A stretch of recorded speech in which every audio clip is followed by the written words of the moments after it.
Hello friends, how are you? Welcome to class 7 English Unit 2 Fairs and Festivals uh, Part 4 Language Function and Vocabulary. Language ફંક્શનમાં આજે આપણે જોઈશું એ વિભાગ read the sentences. Number 1, a bird can fly and elephant can not fly. અહીંયા તમે can અને can નોટનો ઉપયોગ જોયો. તો પક્ષી ઉડી શકે છે પણ હાથી ઉડી શકતો નથી. તો અહીંયા કેન કેપેસિટી બતાવે છે, એબિલિટી બતાવે છે. Number 2, parents must take care of their children. માતા પિતાએ તેના બાળકની કાળજી લેવી જ જોઈએ. They must not let them go alone. એમને એકલા છોડવા ન જોઈએ. તો મસ્ટ એ ફરજિયાતપણાનો ભાવ દર્શાવે છે. Number 3, students should read books but they should not spend too much time on social media. બાળકોએ બુક્સ વાંચવા જોઈએ પરંતુ વધારે સમય મોબાઈલમાં વ્યતીત કરવો જોઈએ નહીં. અહીંયા વિદ્યાર્થી મિત્રો સ્પેન્ડ SPEND સ્પેલિંગ મિસ્ટેક છે, યુ નથી, એન સમજવાનો છે. સ્પેન્ડ એટલે વિતાવવો. બાળકોએ મોબાઈલની સ્ક્રીન ઉપર વધુ સમય વિતાવવો જોઈએ નહીં, સોશિયલ મીડિયા ઉપર. Number 4, Ratan could go to the fair. Ratan મેળામાં જઈ શકે છે. He could not enjoy the scary rides. અને તે જે ભયાનક છે, ડરાવની જે રાઇડ્સ છે એનો આનંદ માણી શકતો નથી. નંબર 5, દ્વિજા મે સ્પીક ઇંગ્લિશ. દ્વિજા ઇંગ્લિશ બોલશે. શી મે નોટ સ્પીક ફ્રેન્ચ. તે ફ્રેન્ચ નહીં બોલે. તો વિદ્યાર્થી મિત્રો અહીંયા 5 વાક્ય તમે અલગ અલગ જોયા. એમાં સૌપ્રથમ કેનનો ઉપયોગ છે, પછી મસ્ટ, ત્યારબાદ શુડ, કુડ, કુડ નોટ અને મે નોટનો ઉપયોગ છે. આ બધા વાક્યોમાં આપેલા મોડેલ વર્બ્સને સમજવા માટે આપણે જરા કોઠો જોઈ લઈએ. કેન તો એબિલિટી ક્ષમતા દર્શાવે છે, કોઈ કામ કરવાની ક્ષમતા દર્શાવે. કેન નોટ તો ઇનએબિલિટી એટલે અસમર્થતા, કોઈ કામ કરવાની અસમર્થતા દર્શાવવા માટે. મસ્ટ છે તો એ નેસેસિટી, ફરજિયાતપણાનો ભાવ, કોઈ કામ ફરજિયાત છે તે દર્શાવવા માટે. મસ્ટ નોટ એટલે પ્રોહિબિશન, મનાઈ, કોઈ કામ કરવાની મનાઈ છે, સખત મનાઈ છે તે દર્શાવે છે. શુડ એટલે એડવાઇસ, સલાહ માટે વપરાય છે, કોઈને સલાહ આપવા માટે. શુડ નોટ નેગેટિવ એડવાઇસ, ન કરવું જોઈએ, કોઈ કામ ન કરવું જોઈએ એવી સલાહ આપવા માટે શુડ નોટનો ઉપયોગ. કુડ છે તે પાસ્ટ એબિલિટી, ભૂતકાળની ક્ષમતા, ભૂતકાળમાં કોઈ કામ કરવાની ક્ષમતા દર્શાવવા માટે. કુડ નોટ છે તે પાસ્ટ એબિલિટી, ભૂતકાળની પાસ્ટ ઇનએબિલિટી, ભૂતકાળની અસમર્થતા દર્શાવવા માટે. ભૂતકાળમાં કોઈ કામ કરવાની ક્ષમતા ન હોય તે દર્શાવવા. ત્યારબાદ છે મે, તો એ પરમિશન માટે, પરવાનગી, પરવાનગી માગવા અથવા આપવા માટે. મે નોટ જો છે તે ડેનિયલ ઓફ પરમિશન એટલે પરવાનગી ન આપવા માટે. તો આ રીતે આ મોડેલ વર્બ્સ છે તેનો ઉપયોગ આપણે થોડોક જોઈ લીધો. આના માટે તમારે ડીપમાં સમજવું હોય તો અલગથી વિડીયો બનાવવામાં આવશે અને તમારે એનો અભ્યાસ કરો જેથી વધારે ખ્યાલ આવશે. B, classify the sentences in the given table. વિદ્યાર્થી મિત્રો આપણા પાઠ્યપુસ્તકના પેજ નંબર 20 ઉપર આ પેરેગ્રાફ આપેલો છે. તમે હમણાં જે મોડેલ વર્બ જોયા એ બધા મોડેલ વર્બમાંથી કેટલાક મોડેલ વર્બનો અહીંયા ઉપયોગ કરેલો છે.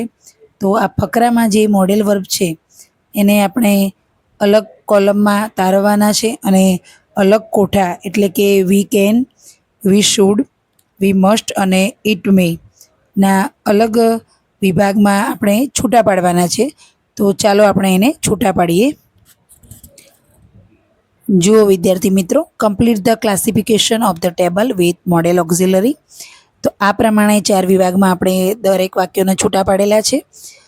પેલો વી કેનનો વિભાગ છે, લર્ન એન્ડ હેવ ફન. તો સેન્ટેન્સ હશે we can learn and have fun. ત્યારબાદ છે we can read and draw, we can play with our friends, we can do our best when we work together. ત્યારબાદ we શુડના વાક્યો જોઈએ. We should listen carefully, we should be kind to our friends, we should keep our things neat, we should do our best every day. ત્યારબાદ છે વી મસ્ટના વાક્યો. We must walk on the footpath. We must cross at the zebra crossing. We must stop when the signal is red. We must look left and right before crossing. We must be careful at all times. We must follow traffic rules to stay safe. ત્યારબાદ it મેના વાક્યો. It may the weather may change every day. It may be very hot in summer. It may snow in winter. It may sometimes it may rain. The wind may blow strongly. તો આ રીતે છેલ્લા વિભાગમાં મેવાળા વાક્યો છે. વિદ્યાર્થી મિત્રો, અહીંયા વી કેનવાળા જે વાક્યો છે તે વ્યક્તિની કેપેસિટી બતાવે છે. શુડવાળા સેન્ટેન્સ જે છે તે સલાહ સૂચન દર્શાવે છે. મસ્ટવાળા વાક્યો છે તે ફરજિયાતપણાનો ભાવ દર્શાવે છે.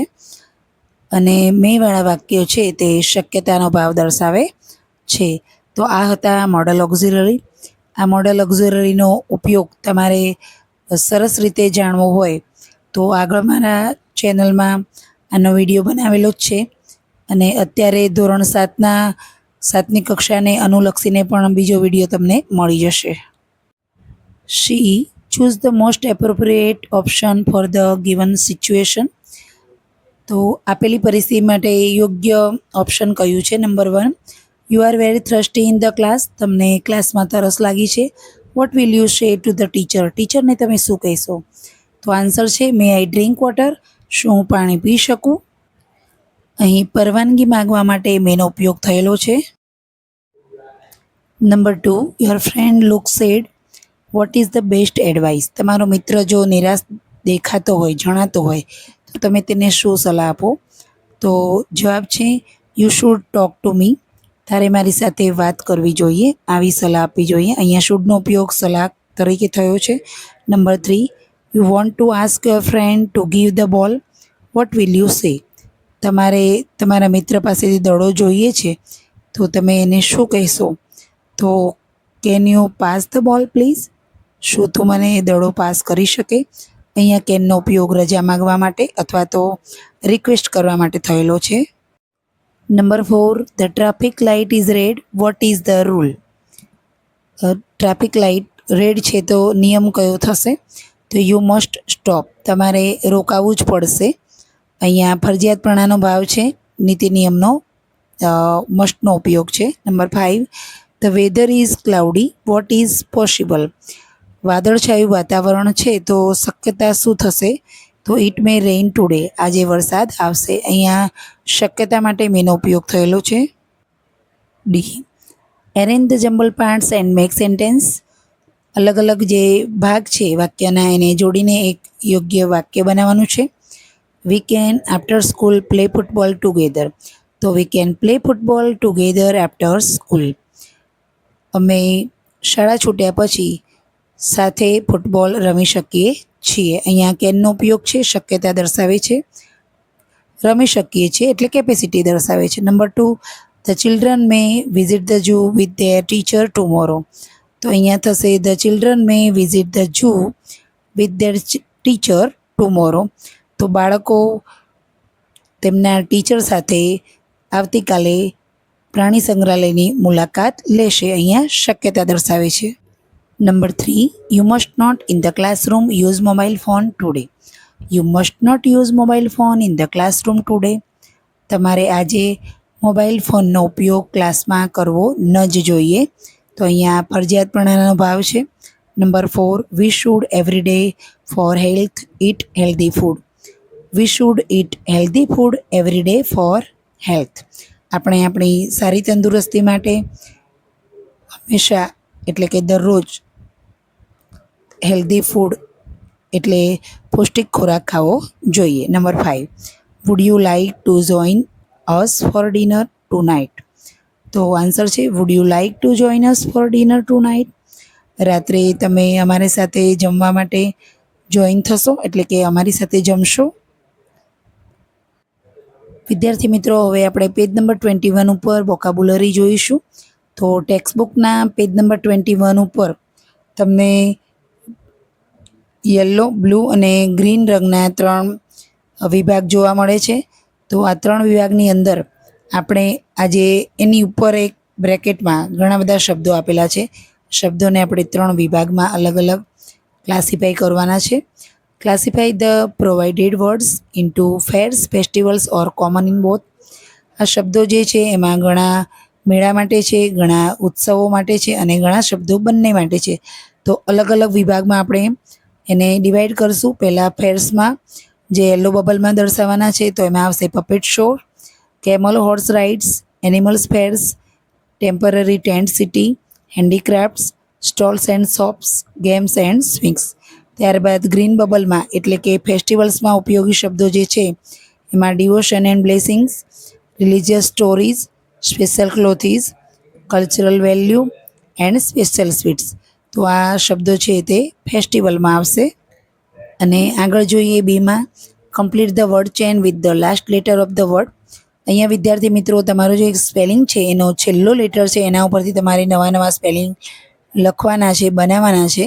અહીંયા FAIR ફેર, તો એના પાછળ ROSE રોજ, તો એ ઉપરથી પાછળ આપણે એગ, એગમાં છેલ્લે G છે એટલે ગોટ, ત્યારબાદ T છે એટલે ટેન્ટ. આ રીતે આગળ આપણે ચેન ચલાવી શકીએ છીએ. તો આપણે આ રીતે ચેન ચલાવવા માટે આપણી રીતે સ્પેલિંગ લખી શકીએ છીએ.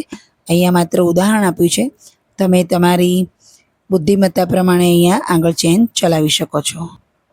આગળ સીમાં જોઈએ, darken the correct spelling from the option. એટલે કે સાચો જે સ્પેલિંગ છે તેને ડાર્ક કરવાનો છે. વિદ્યાર્થી મિત્રો અહીંયા રેડ કલરથી મેં સ્પેલિંગને અલગ પાડેલો છે. તો કલ્ચર્સનો જે રેડ કલરવાળો છે તે સ્પેલિંગ સાચો છે. નંબર 2માં રિલિજન્સનો સ્પેલિંગ જે રેડ કલરથી કરેલો છે તે સાચો છે. નંબર 3માં જે સિઝન્સનો સ્પેલિંગ છે રેડવાળો તે સાચો છે. નંબર 4માં ફેસ્ટિવલ્સનો જે રેડ કલરનો ઓપ્શન એ છે તે સાચો છે. અને નંબર 5માં ટ્રેડિશન્સનો જે બીવાળો સ્પેલિંગ છે રેડ કલરથી તે સાચો છે. તો વિદ્યાર્થી મિત્રો અહીંયા આપણો યુનિટ 2 પૂર્ણ થાય છે. ફરીથી યુનિટ 3ના નવા વિડીયો સાથે મળીશું. ત્યાં સુધી રજા લઈએ. વિદ્યાર્થી મિત્રો જો આ વિડીયો તમને ગમે હોય તો લાઈક, શેર અને સબસ્ક્રાઈબ કરજો અને તમારા મિત્રોને પણ ચોક્કસથી શેર કરજો. તો ફરીથી નવા વિડીયો સાથે મળીએ. ત્યાં સુધી રજા લઈએ. Good bye friends.